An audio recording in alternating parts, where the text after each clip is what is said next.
Buenos días a todos. Primero que todo, un agradecimiento a los organizadores de Best of ASCO en México este año.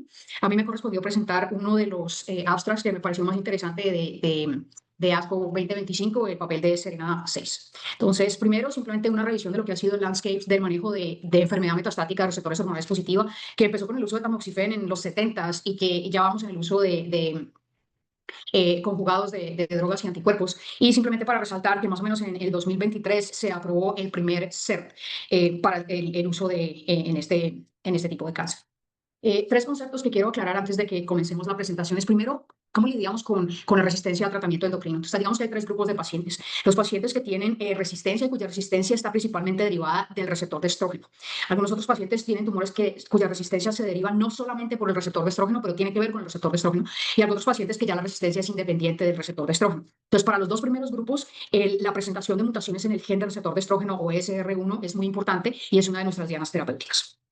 El segundo concepto es que la prevalencia de mutaciones en ESR1 aumenta a medida que se aumenta la exposición o el tiempo de exposición a inhibidores de aromatasa. Y como podemos ver en esta diapositiva, después de una tercera línea de hormonoterapia, incluyendo de hormonoterapia adyuvante, más del 40% de los tumores tienen mutaciones en este gen. El último concepto es cuál es la concordancia entre la biopsia líquida o el DNA circulante comparada con el tejido original del tumor. Y Nick Turner hizo en su estudio de Match, miró esta concordancia en varios de los genes que estudió y se dio cuenta de un hallazgo muy importante, y es que para detección de mutaciones en el receptor de estrógeno, la concordancia no es muy buena y la sensibilidad del DNA circulante de la biopsia líquida es mayor que la sensibilidad del tejido. Entonces, la biopsia líquida es para nosotros el mecanismo o el medio ideal para interrogarnos por la presencia de mutaciones en este gen. Bueno, ahora sí vamos a Serena. El background del estudio pues, nos dice que las mutaciones en el gen de receptor de estrógeno al momento de diagnóstico de cáncer de mama son raras, pero emergen hasta un 40%, hasta un 40% de los pacientes que han sido tratados por enfermedad avanzada con inhibidores de aromatasa. Segundo, que estas mutaciones llevan a una activación constitutiva o independiente del estrógeno del receptor, o sea, activan las cascadas que deben activarse para el crecimiento tumoral sin necesidad de que el ligando se una al receptor. Las mutaciones pueden ser detectadas en biopsia líquida, como vimos anteriormente, hasta 6 meses antes de que haya una presentación clínica de la progresión cuando los pacientes están en inhibidores de aromatasa en unión de inhibidores de CDK4/6. PADA es el estudio clínico que nos sirvió para demostrar este concepto. Ellos demostraron que el cambio el cambio de inhibidor de aromatasa a fulvestrant, que es pues, el primer CERT que tuvimos, al momento de la presencia de mutaciones en el gen de receptor de estrógenos por cDNA circulante, antes de que haya progresión clínica, mejoró significativamente la sobrevida libre de progresión en los pacientes que hicieron el cambio. Camizestrant pues, es un CERT oral que se diseñó no solamente para inhibir y degradar el receptor de estrógeno normal, pero también para inhibir y degradar el receptor de estrógeno mutado que tiene esta activación independiente o constitutiva. Entonces, la hipótesis del estudio es que el uso de camizestrant, continuando el inhibidor de CDK4/6, apenas se detecten mutaciones en el gen del receptor de estrógeno antes de que haya progresión de la enfermedad, podría retrasar la progresión y extender el beneficio de la primera línea de tratamiento en pacientes con enfermedad metastática de receptores hormonales positivos. Este es el diseño del estudio, en los cuales pacientes de sexo femenino con enfermedad de receptores hormonales positivos, HER2 negativo, metastática, que estaban recibiendo inhibidor de aromatasa en combinación con cualquiera de los inhibidores de CDK4/6, se les detectó mutaciones en DNA circulante utilizando la plataforma de Guardant 360 y fueron aleatorizados a continuar su tratamiento con inhibidor de aromatasa y CDK4/6, inhibidor de CDK4/6, versus cambiar el inhibidor de aromatasa por camizestrant. El objetivo primario fue sobrevida libre a la progresión por investigador, y los objetivos secundarios, como pueden ver ahí, es segunda progresión, sobrevida total, seguridad y algo de toxicidad. Esta fue la distribución de los pacientes. Se tamizaron alrededor de 3.325 pacientes, a los cuales 3.256 se les hizo la evaluación de detección de mutaciones por biopsia líquida. En 548 de esos pacientes se encontró mutación del receptor de gen de receptor de estrógeno.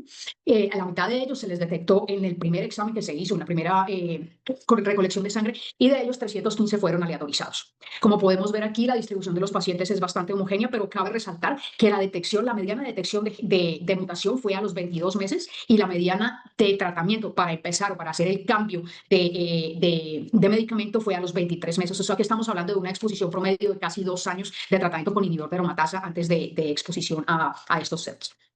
Bueno, este es el objetivo primario que muestra una mejoría significativa de la sobrevida libre de progresión en los pacientes a los que se les hizo el cambio antes al momento de detección en biopsia líquida de mutaciones en ESR1. Vemos que la sobrevida mejoró de 9 meses a 16 meses, casi 7 meses de diferencia con un hazard ratio de 0.44. Si miramos el análisis por subgrupo de esta sobrevida, de este objetivo primario sobrevida libre de la progresión, nos damos cuenta que todos los subgrupos se beneficiaron del manejo del cambio, perdón, a camisestrant. Y una cosa que me pareció interesante es que si ustedes miran el beneficio fue mayor en los pacientes que tuvieron exposición por más de 18 meses a inhibidor de aromatasa. Estos son algunos de los objetivos secundarios que muestran que la sobrevida libre de progresión segunda también hubo mejoría. Y una cosa que me pareció muy interesante fue que camisestrant en combinación del inhibidor de aromatasa también disminuyó el tiempo al deterioro de la salud y sobre todo en estos puntajes de dolor. Aquí vemos la parte de seguridad del estudio, en la cual vemos que camisestrant es seguro. Incluso se retiraron más pacientes del estudio que estaban tomando inhibidor de aromatasa, y vemos que más del 99% recibió la dosis media de intensidad del medicamento. En cuanto a los efectos adversos, podemos darnos cuenta que no hubo ninguna diferencia en efectos adversos hematológicos, y tampoco hubo ninguna diferencia en efectos adversos no hematológicos, a excepción de la fotopsia, que son esas lineecitas o puntos centellantes que ven las personas, por ejemplo, como pródromo de una migraña. Estos no afectaron a los pacientes en sus actividades diarias, y lo más importante es que en examen de estructura y de agudeza visual no hubo ningún tipo de afectación.